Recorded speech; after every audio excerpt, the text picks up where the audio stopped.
қироати шоҳасари аллома бобоҷон ғафуров, тоҷикон. таърихи қадимтарин, қадим, асри миёна ва давраи нав. гуфтори 84. اثری تاجیکان شعله‌ای بود که به صحیفه‌های تاریک و فراموش گشته تاریخ ملت تاجیک روشنی انداخته، پدیده‌های خودشناسی و افتخار ملی را تکمیل داد. پرزیدنت جمهوری تاجیکستان امام علی رحمان.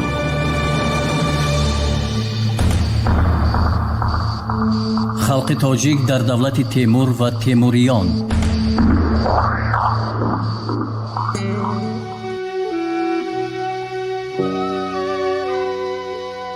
کاتگوریه های مالکیت فیادالان به زمین.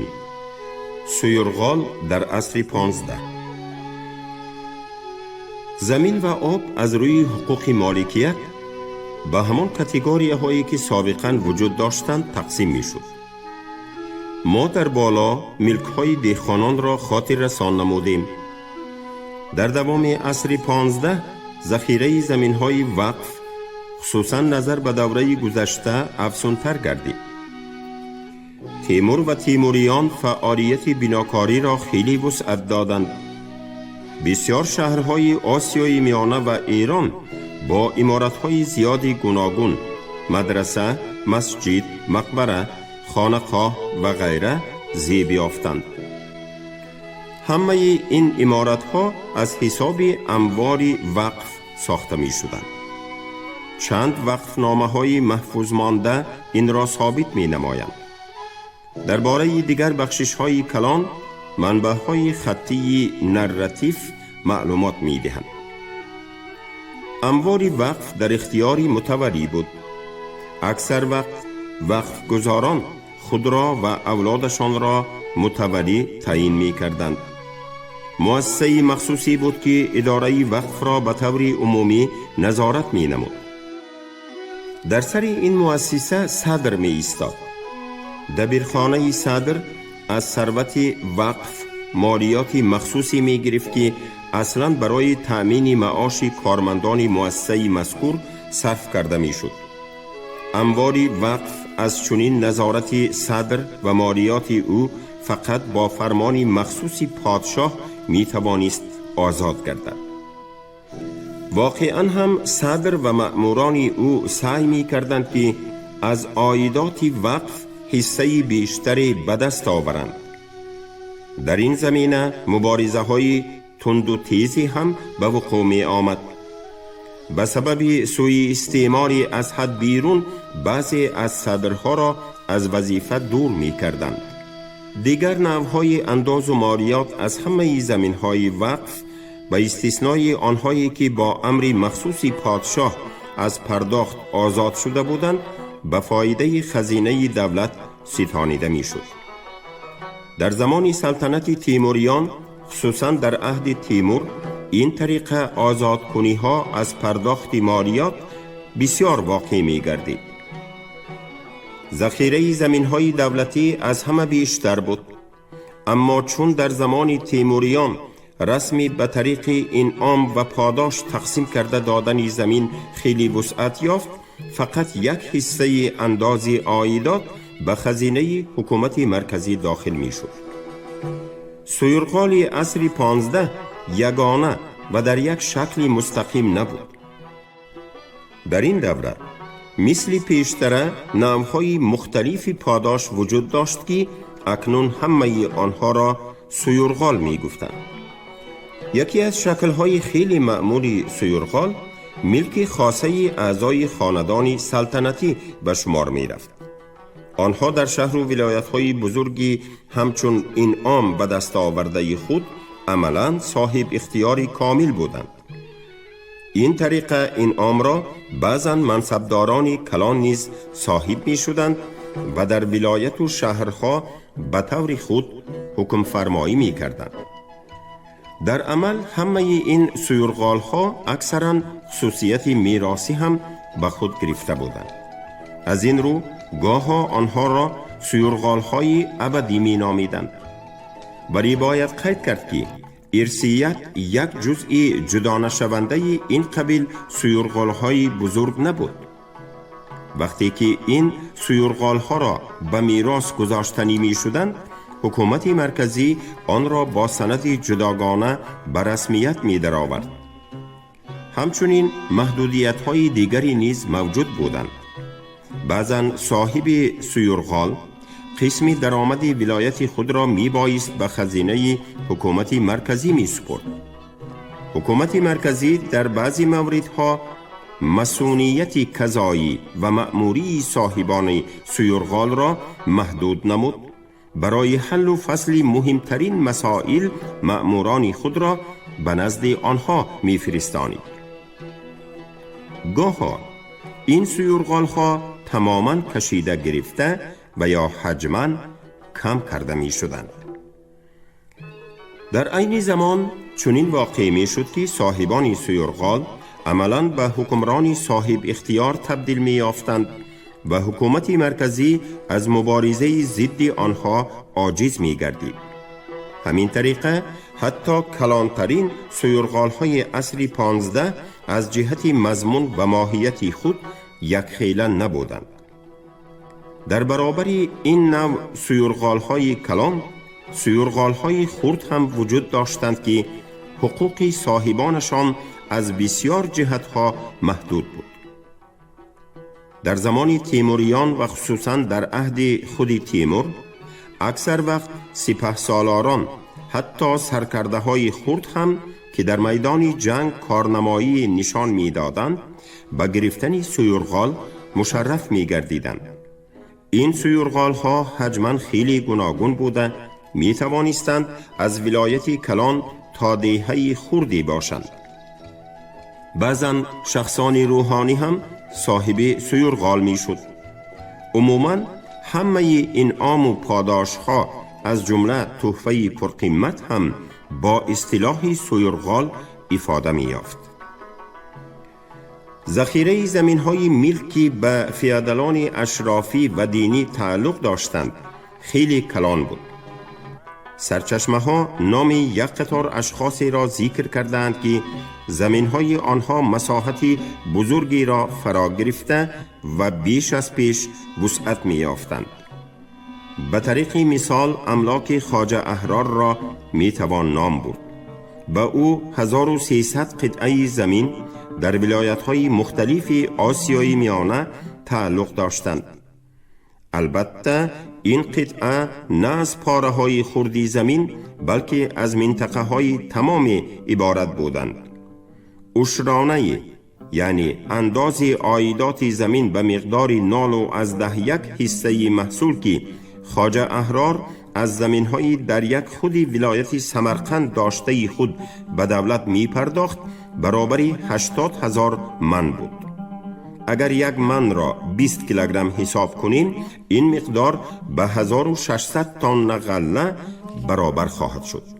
از این چنین برمی آید که قسمت اساسی عایدات این زمین‌ها به فایده خواجه احرار از روی حسابی کمترین، اگر قسمت اساسی عایدات زمین 0.3 حصه محصول دانسته شود، بیش از 0.2 حصه محصول یعنی 3200 تن غله خواهد شد. وقتی که دفترداران خواجه احرار روزی برای حسابات دادن گرد آمدند، از گفته های آنها معلوم گردید که اکثرشان 30-40 هزار باتمنی غله جمع کردند و کمترین مقدار غله جمع آوری کرده آنها به 10,000 باتمن می رسد. درآمد پولی که آنها از باغ و پاریزها به دست آورده اند از این حساب بیرون است. در اینجا روشن نیست که کدام باتمن به نظر داشته شده است. اگر باتمنی سمرقند باشد، هر یکی برابری 20 کیلوگرم است. پس معلوم می شود که هر یک دفتردار از 200 تا 800 تن غله جمع آورده بوده است. از عایدات زمین‌های ملک فقط یک حصه اش به دولت تعلق داشت. اما در عصر 15 اکثری زمین‌های ملکی فیادلان اشرافی و دینی از چنین عهده‌داری، یعنی از پرداختی یک حصه عایدات به خزینه حکومت مرکزی آزاد کرده شد. این گونه آزاد شوی ها به وسیله یرلیق ترخانی به رسمیت می درآمد. فیادلان کلانی که به مقام ترخان می رسیدند باز حقوق علاوگی را صاحب می شدند. آنها و اولادانشان از جزای 9 گناه آزاد می گردیدند. آنها بی هیچ ممانعت به نزد پادشاه در آمده می توانستند، ولی کسانی هم که عموماً از پرداخت اندازهای دولت آزاد کرده می شدند به خود عنوان ترخان را می گرفتند. چنین عنوان برای یک مدت معین به ساکنان تمام یک شهر و ولایت نیز داده می شد. ما نمی‌دانیم که در عصر 15 پروسس پیدایش مالکیت کامل به زمین با چی سرعتی به عمل می آمد، ولی همینش معلوم است که این حادثه در حقیقت روی می داد.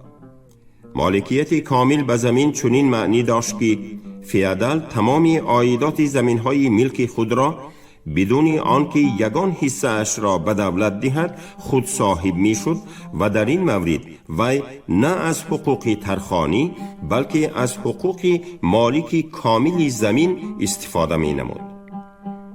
در سرچشمه های خطی زمانی بعدینه این کاتگوری زمین با نام ملک حر خالص ذکر یافته است. راه اساسی تشکیل و تکمیل این کاتگوری زمین در بین صاحب ملک خصوصی و دولت از روی حصه عایدات به آنها مقرر شده تقسیم نمودن زمین‌های ملک بود. چنانچه دولت از زمین‌های ملک از 2 حصه عایدات و شخص مالک از 1 حصه آن را صاحب می شد. اکنون پس از این تقسیمات هم دولت از 2 حصه زمین را گرفت و این قسمت به کاتگوری زمین‌های دولتی داخل شد. صاحب ملک خصوصی باشد از 1 حصه آن را به دست آورد و این قسمت مالکیت کاملی او گردید. درباره چنین طریقه تقسیم کانال ها سند منسوب به آخر عصر 15 موجود است که در آن برای افاده مفهوم نسبت به کانال مالکیت کامل پیدا کردن فیادال اصطلاح مطلق کار فرموده شده است. از این رو مالکیت کامل را می توان مالکیت مطلق هم نامید. خلق تاجیک در دولت تیمور و تیموریان. تجارت پدیده از همه شایان توجه حیات اقتصادی عصر 15 درجه بلند ترقیات کسب و هنر و تجارت پولی داخلی بود. چه نوعی که از تحقیق قیاسی مدرک‌های سکه شناسی عصرهای 9 18 معلوم گردید، محض در عصر 15 علال خصوص در 4 آخر آن و 4 اول عصر 16 مناسبت مالی و پولی به حد نهایی ترقیات خود رسیده بود. محض در همین وقت هم حجم عمومی استحصال مال و هم وزن خاص استحصال مالهای سیرمصرف به غایت افزون گردید. محض در همین وقت طبقه های وسیع جمعیت شهر و قسماً اهالی دیهات هم خصوصاً دیه های نزد شهرهای کلان به مناسبت های مالی و پولی کشیده شدند. هیچ وقت نه در گذشته و نه در دوره های من بعده، حتی تا زمانی بررسی همراه شدن آسیای میانه، استحصال مالی، تجارت پولی و اندازه به مناسبت مالی و پولی کشیده شدن طبقه های وسیع اهالی به درجه آن وقته نرسیده است. تخصصی محدود پیدا کردن در ساحه کسب و هنر که افزایش حاصلناکی مهنت و امکانیت خیلی وسعت دادن حجم استحصال مال را تأمین می نمود، با همین امر واقعی رابطه بیواسطه دارد. تجارت پولی در دایره استعمار عموم به وسیله سکه های میسی به وقوع می پیوست. اصلاحات پولی که اولوغبک در سال 1428 جاری کرد از این جهت اهمیت خیلی کلان داشت. مقصد اساسی از این اصلاحات برای سودای چکنه مالهای سیرمصرف فراهم آوردن شرایطی مساعد بود که به این بیش از همه ساکنان عادی شهر و اهالی دیهات منفعت دار بودند. مضمون و ماهیت اصلاحات از قرار ذیل عبارت بود. در سال 1428 همه سکه های میسی پست قربی پیشینه از اعتبار ساقط کرده شد. دارندگان این پول می توانستند آن را در تمام یک مدت معین به سکه های نوی نسبتاً بلند قرب عوض نمایند. سکه های نو از سال 1428 سر کرده یک باره در چندین شهرها در بخارا، سمرقند، تاشکند، شاهروخیه، اندیجان، قرشی و ترمیز ضرب زده شدند. پس از انجام معاوضه پول ضرب سکه های میسی فقط در بخارا به عمل آمده زرابخانه دیگر شهرها بسته شد. بخارا در ظرف چندین سال تا قتل اولوغبک و پس از آن هم سکه های میسی یک خیله می برآورد که حتی سنه ضرب آنها تغییر نمی یافت. در این سکه ها صرف نظر از سال ضرب آنها همیشه همان یک سنه صادر گردیدن فرمان اصلاحات اولوغبک ثبت می یافت. همین پولهای بخارا تجارت تمام دولت آسیای میانگی تیموریان را با یک میزان تأمین می نمودند. با این پول در همه گوشه و کنار آسیای میانه مال خریدن ممکن بود. شکل یگانه آنها هر گونه ممانعت را در معاملات از بین برده پیش راه سوء استعمال و قلابی را مسدود می کرد. چنین تشکیل تجارت پولی برای فئودالیسم حادثه خیلی کم واقع شونده و غیر تیپی است. این اصلاحات به طلبات ابجکتیوی تجارت داخلی نهایت درجه موافق افتاده بود. استحصال فراوان مالها برای استعمال کننده عادی به نظام معین در آوردن گردش محض سکه های میسی را تقاضا می نمود که این کاری مهم را اصلاحات اولوغبک انجام داد. جاری گردیدن این اصلاحات و موفقیت آن در نوبت خود برای انکشاف منبعده تجارت دایره گردش مالهای سیرمصرف شرایط مساعد مهیا ساخت. قابل قید است که بعدها خصوصا در 10 ساله آخر عصر 15 گردش عمومی دولتی سکه های میسی تماما ویران گردید. صاحبان ملک ها هر یکی به طور خود سکه های خود را برآورده به مقصد هرچی بیشتر فایده ستانیدن به هر گونه نیرنگ و قلابی راه گشادند. علل خصوص حاکم حصار خسروشاه با سکه های میسی خیلی گستاخانه عمل می کرد. در نتیجه بحران گردش پول سر زده او را مجبور نمود که در سال 1501 اصلاحات گذراند. در اساس این اصلاحات ولایت حصار بجای سکه های مختلف و بی اعتبار شده سکه های یک خیله دریافت نمود. خسروشاه به تأخیر دادن گردش این پول نو دیگر جرأت نمی کرد. زرابخانه شهرهای خرد بسته شد. اکنون سکه های میسی فقط در حصار، ترمیز و قندوز برآورده می شد که محصول زرابخانه این 3 شهر در تمام ملک یک خیل گردش می کرد. برای قلای و آسانتر نمودن تجارت سکه ها را به 3 ارزش 1 دیناره، آن وقتها سکه میسی را دینار می گفتند، 2 دیناره و تنگه میده ضرب می زدند. در عصر 15 تجارت بین الخلقی نیز بسیار رونق پیدا نمود. تیمور و تیموریان برای رواج و وسعت رابطه های تجارتی با کشورهای گوناگون خیلی سعی و کوشش می کردند. چنانکه ذکر گردید تیمور حتی به پادشاهان فرانسه و انگلیه نامه نوشته آنها را دعوت نمود که تاجران را متقابلا از هر جهت پشتیبانی کنند. در سرچشمه های آن زمان راجع به سفارت هیئت نمایندگی به کشورهای گوناگون خبرهای خیلی زیاد درج یافته است. به هرات پایتخت تیموریان نیز از هر گوشه و کنار سفیرها می آمدند. در بازارهای آسیای میانه و خراسان مالهای گوناگون خارجی را خریدن ممکن بود. در نوبت خود بسیار مالهای محلی به خارج صادر می گردید. تجارت بین الخلقی یکی از انگیزه های انکشاف بعضی نمودهای کسب و هنر و افزایش حجم استحصال آنها به شمار می رفت و همچنین بر رواج تجارت داخلی نیز تأثیر مثبت می رسانید. خلق تاجیک در دولت تیمور و تیموریان. شهر و کسب و هنر. محض در عصر 15 و ابتدای عصر 16 به بالاترین حد ترقیات خود رسیدن مناسبت‌های مالی و پولی یک حادثه جداگانه و منفرد نبود.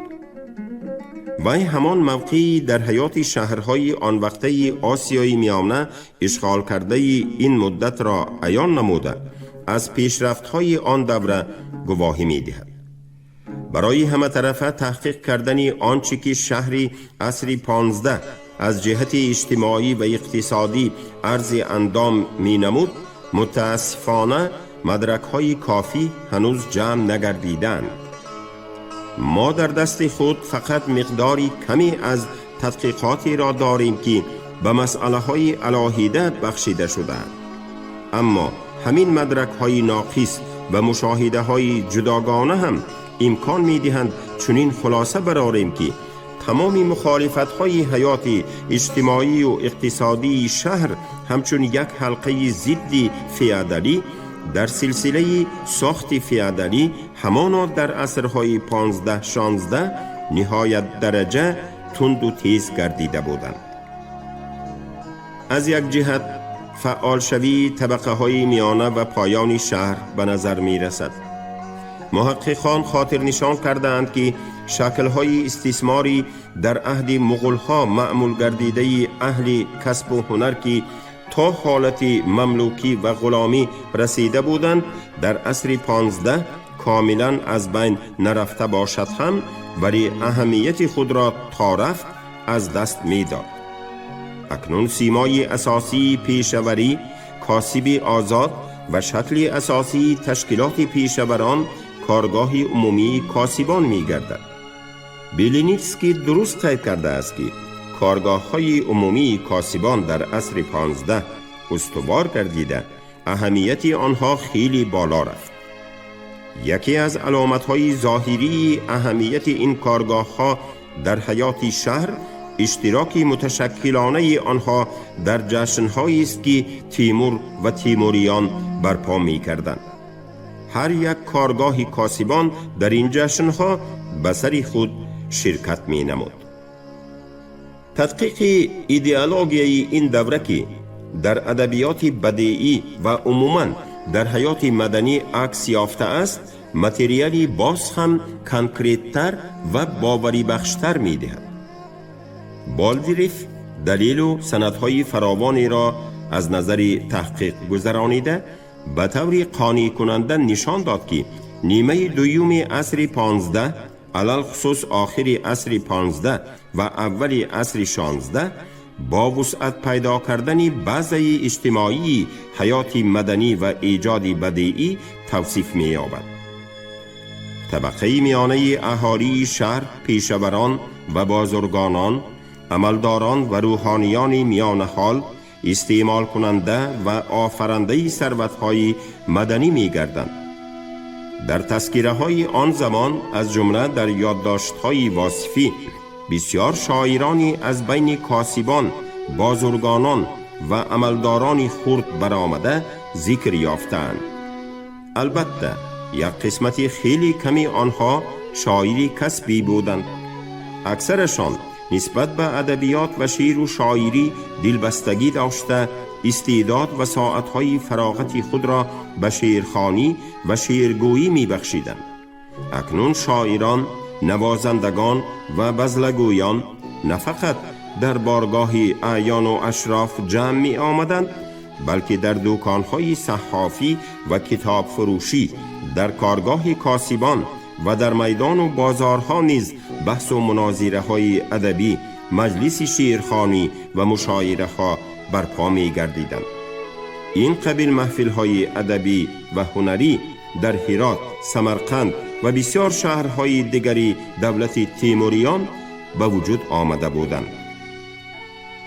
باز مهمتر این است که ایدئولوژی شهر، عقیده و مفکوره طبقه های میانه شهرنشینان در خود ادبیات بدیعی نیز انعکاس می‌یافت.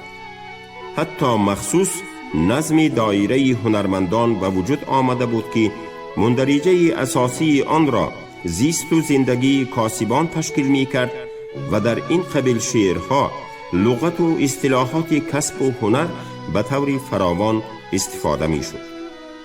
ایدئولوژی شهر، جهانبینی نسبت به فئودالیسم مخالف آن در آثار برجسته ترین نمایندگان رویه پیشقدم ادبیات عصرهای 15-16 انعکاس خود را پیدا نموده است. از جهتی دیگر شهر عصرهای 15-16 به همان حالت فئودالی خود باقی مانده، در آن شکل‌های صاف فئودالی استثمار اهل مهنت بیش از پیش دوام می‌کرد.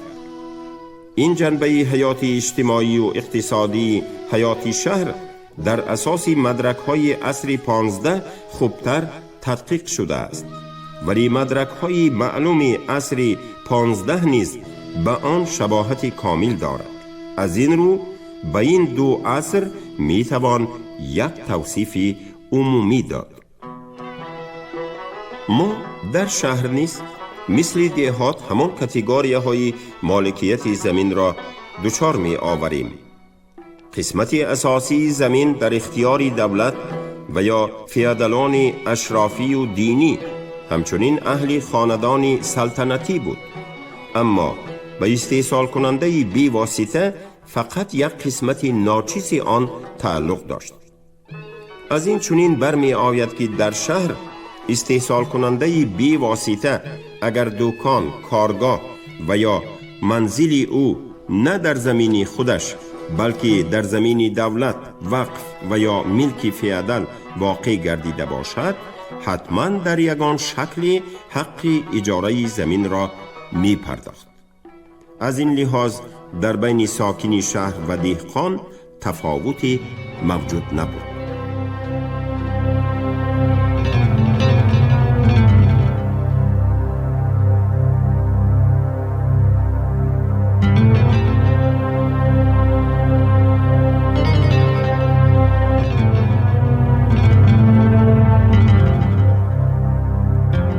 шумо гуфтори 84-умро аз китоби аллома бобоҷон ғафуров тоҷикон шунидед. абдурашид хоҷамқулов хонд. коргардон Шералӣ Нағзалӣ.